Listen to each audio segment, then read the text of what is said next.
안녕하세요. 오늘은 속력이 일정한 운동을 한번 분석해 보도록 하겠습니다. 우리가 이제 아직은 초보 운동 분석하잖아요. 그러니까 사실 아무 운동이나 막 분석할 수는 없단 말이에요. 우리 주변에 있는 운동들 굉장히 복잡하죠. 예를 들어 아가 하나가 이제 운동장에서 뛰어놀고 있는 걸 생각을 해보세요.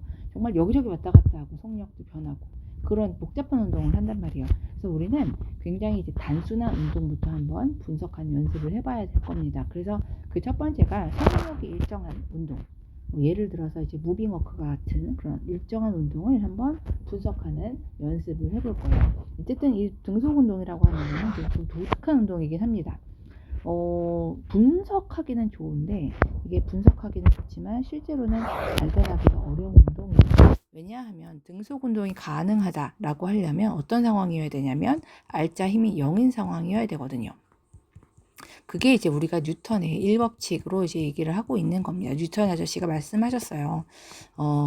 힘이 0인, 그러니까 어떤 물체에 가해지는 힘이 모든 힘들이 가해지겠지만 그 힘이 이제 0인 상황에서 어떤 그 물체는 그 운동의 상태를 그대로 유지한다. 그러니까 멈춰있는 물체는 그대로 멈춰있고 움직이는 물체는 그 속력으로 일정한 방향으로 등속 직선 운동할 것이다 라고 말씀을 하셨거든요. 그 얘기, 우리가 이제 특히 이제 관성의 법칙이라고 하는 그것이 이제 요 경우입니다. 알짜임이 0인 상황에 물체가 같은 속력으로 끊임없이 이동하는 그런 상태인 거죠. 그래서 사실 되게 우리가 주변에서 찾기는 쉽지는 않습니다. 그리고 이런 운동을 구현하려면 또 굉장히 많은 에너지가 필요하고요. 그래서 어디서 이제 그런 것들이 보이느냐? 그렇다면 이제 이런 거에서 많이 보인다는 거죠. 모노레일이나 우리 공항에 있는 무빙워크나 스키리프트나 이런 것들. 그래서 되게 이것을 구현하기 위해서 굉장히 많이 노력을 해야 되는 그런 운동들이기도 하고요.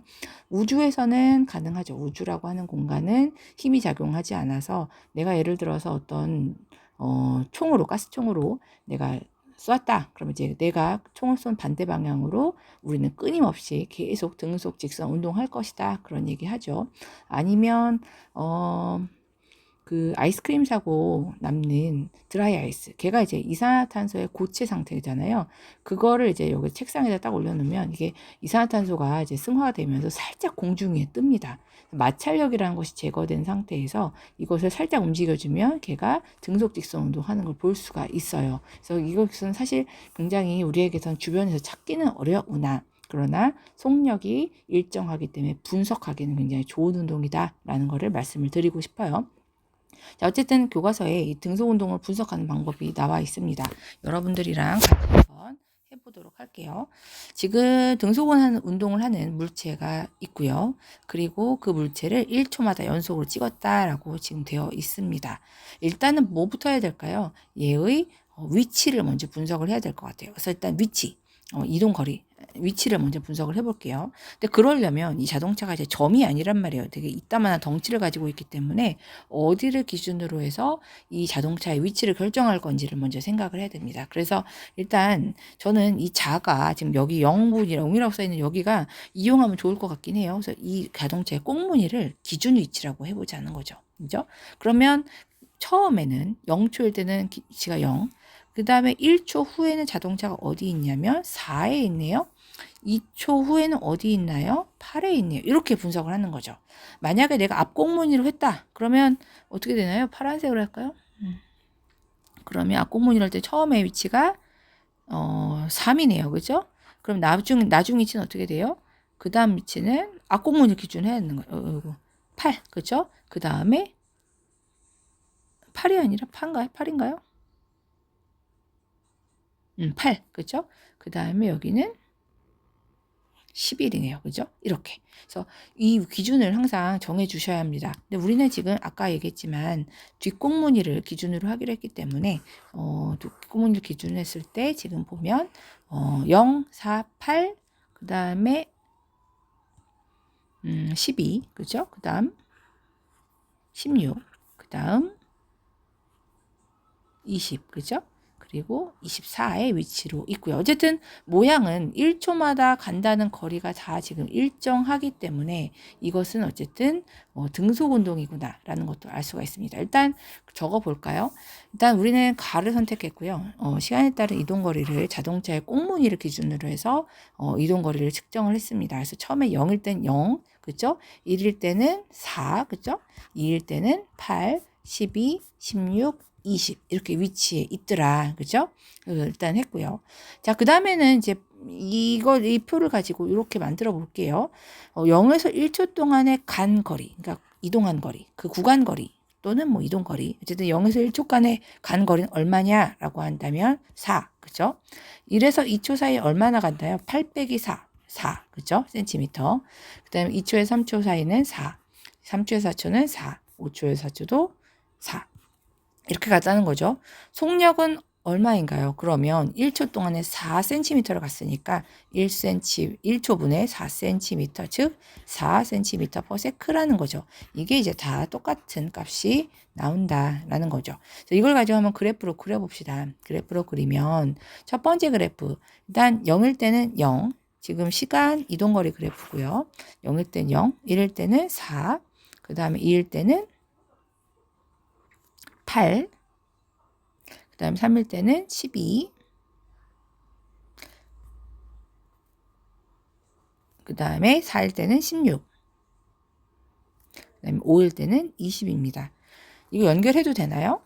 네, 연결해도 돼요. 왜냐하면 이 자동차는 물론 내가 사진을 찰칵 3번, 4번, 5번, 6번, 7번 찍긴 했지만 어쨌든 계속 끊임없이 처음부터 등속으로 이동을 하고 있었거든요. 그래서 내가 물론 사진을 점 찍은 것은 하나, 둘, 요 상태에서 사진을 찍었으나 그 사이 사진도 내가 그 사이의 움직임도 이 점을 가지고 내가 유추할 수 있습니다. 그래서 이것을 연결을 해주면 된다라는 거죠. 그렇죠? 이렇게 해주면 되겠죠. 어쨌든 시간에 따라서 이동 거리는 어떤가요? 시간 내에 증가할수록 그죠? 이동 거리는 일정하게 증가하고 있죠. 그죠? 이걸 뭐라고 하나요? 일정하게 이것을 이제 비례라고 하죠. 비례하고 있습니다. 자, 그다음 속력입니다. 속력은 이거는 좀 생각해 볼 필요가 있는데 0에서 1초 사이에 4라는 값이 나왔어요. 속력이라고 하는 건 어쨌든 간에 내가 그 시간 동안 그 자동차의 움직임의 모습을 봐야 돼요. 특정한 시간 동안. 그죠? 그래서 일단 점을 0초와 1초 사이에 찍어주고 싶어요. 그죠? 이 간격을 굉장히 무한대로 좁힌 게 미분인 거죠. 그죠? 지금은 어쨌든 0이라고 해서 1초라는 사진 간격으로 찍었기 때문에 0과 1초 사이에다가 4 값을 적겠습니다. 1에서 2초 사이에서도 4, 4, 그죠? 이렇게 찍었을 줄 수가 있고요. 이것을 연결하면 이렇게 만들어 주네요. 자, 어쨌든 시간에 따른 속력은 어떻습니까? 일정하다라는 것들이 보이죠. 등속 운동이니까요. 그러고 나서 한번 좀 생각을 해볼까요? 나의 그래프와 이제 나는 그럼 이제 어떻게 될 것이냐? 여기서 이제 나만 했긴 했지만요. 여러분들이 나의 그래프를 보면요, 얘는 조금 봐도 이 운동이 동일한 시간 동안에 간 거리가 많으니까 훨씬 더 얘는 어떤가요?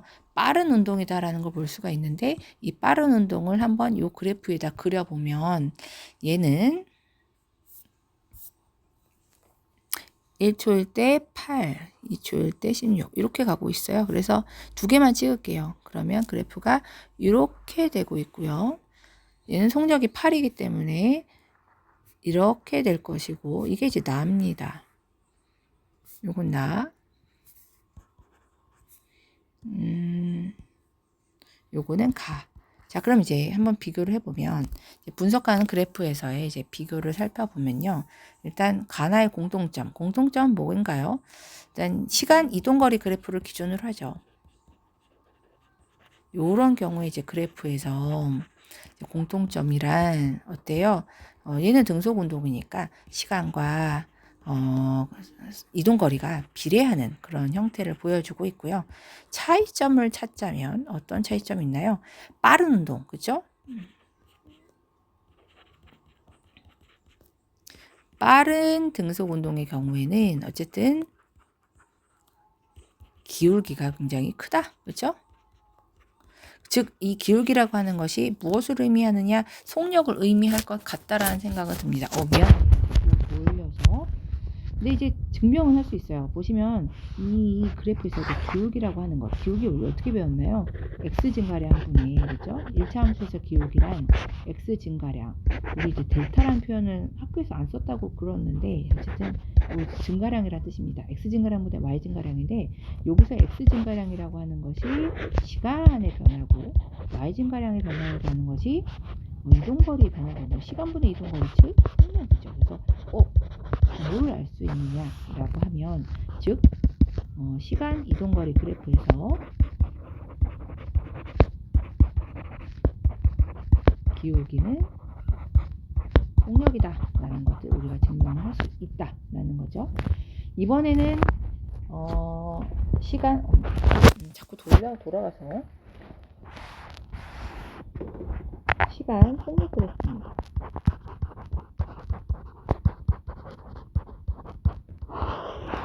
난 공통점이 둘 다 속력이 일정하다는 얘기죠. 차이점이라고 하는 것은 차이점이라고 한다는 것은 그냥 속력이 나의 속력이 빠르다 이거죠.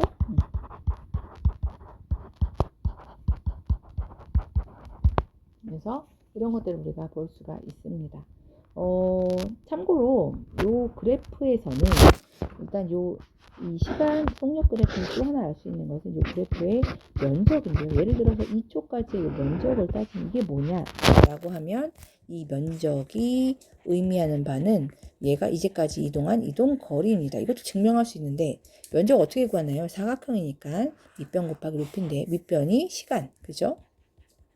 높이가 속력이란 말이에요. 시간 곱하기 속력은 이동거리 맞죠? 그죠? 그리고 2초 동안에 이동한 거리가 어쨌든 지금 2 곱하기 4인데 그 값이 맞느냐? 2초일 때 2초일 때 2에서 4니까 8이죠, 8. 2초일 때 8인가? 그렇죠. 8이 맞네요.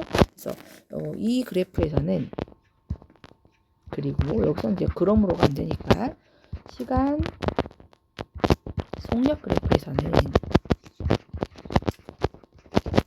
면적은 즉 이동거리다 라고 하는 것도 우리가 생각해 볼 수가 있습니다. 어쨌든 이것은 가장 운동 분석할 때 기초가 되고 이런 것들이 우리가 시험 같은 데서도 많이 응용이 되기 때문에 이거는 꼭 이해를 해주셨으면 좋겠어요. 자, 어쨌든 일반화를 해볼까요? 이게 이제 등속운동의 시간 이동거리 그래프, 시간 속력 그래프입니다. 시간 이동거리 그래프는 일정하게 시간에 비례해서 커지는 그러한 직선 모양, 1차 함수의 모양이죠. 그죠? 그리고 여기서는 재미있는 것은 기울기가 좀 의미하는 바가 속력을 의미하더라. 여러분들이 알 수 있죠. 빠른 운동은 기울기가 급한, 그죠? 느린 운동은 기울기가 느려지는, 그죠? 그리고 이제 시간 속력 그래프에서도 재미있는 것 중에 하나는 어떤 특정 시간까지의 어떤 면적이 이것이 얘기하는 것이 바로 그때까지의 이동거리다라는 것을 우리가 알 수가 있고요. 그렇죠? 그래서 그런 것들 여러분들이 같이 정리를 해주시면 되겠어요. 더 빠른 운동이 되면 어떻게 될까요? 더 빠른 운동이라면 등속 운동 이렇게 표현이 돼야 되겠죠. 그렇죠? 그래서 그렇게 정리를 해주시면 되겠습니다. 어쨌든 이 등속 운동에는 한번 분석을 해보았는데 여러분들이 집에서도 정리를 해보시면 좋겠어요. 어쨌든 물수가 등속 운동할 때 이동거리는 시간을 길게 하는 운동입니다. 등속 운동할 때 시간은 일정하다. 그런데 같은 글자이죠. 그죠? 시간 이동거리 그래프에서 여러분들이 벌써 머릿속에 뭐가 생각나야 돼요? 시간. 그죠? 이동거리 그래프가 이제 일정하게 순간 이런 모양이 벌써 떠올려야 될 것이고 속력이 3분의 1이 되면 그래프의 기울기도 3분의 1이 된다는 거죠. 왜냐하면 여기서 기울기 자체가 속력이니까 그죠? 그래서 기울기도 3분의 1로 작아진다. 이렇게 써야 되겠죠. 자이로 드롭이 올라갈 때도 시간에 따라 속력이 일정하게 올라갑니다. 그죠? 그래서 이것은 등속 운동 해주시면 되겠습니다. 수고하셨습니다.